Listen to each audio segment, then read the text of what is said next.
Merong pagkain dati, Oishi yata yung gumawa.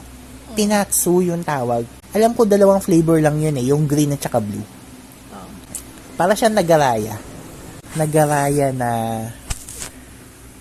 iba lang yung packaging, iba lang yung lasa, pero parang nagaraya.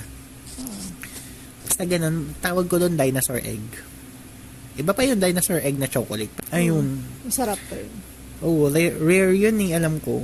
Minsan may ganun sa namin sa triba namin. Basta, or sa labas ng school. Hindi ko na matandaan Pero kapag may ganun, binibili ko yun. Tapos minsan, nantitrip ako ng kaklase ko, bibili din ako ng nagaraya. Yung yellow, yung original. Kasi ayaw na ayaw nila yun Ang ginagawa ko, yung pinatso nilalagay ko dun sa packaging ng nagaraya. Na kulay yellow.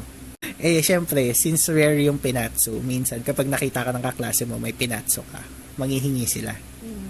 So, para hindi sila makahingi, nilalagay ko nga din sa kulay yellow na nagaraya. Akala nila, gustong gusto ko yung kulay yellow na nagaraya. Pero actually, pinatso yung laman nun. Tapos minsan, kapag may yellow sila na nagaraya, although ayoko din naman, binibigay nila sa akin kapalit nung nagaraya ko na iba yung kulay. Ganun. Ganun kami dati nung elementary. Ewan ko kung may nakakilala man sa akin, hindi nyo talaga ako kilala.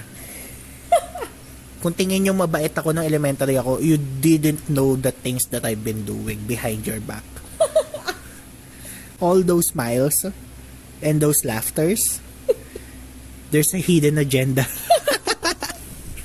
Dahil kahit kailan hindi nyo nalasap yung masasarap na pagkain dahil nasa akin yun lahat.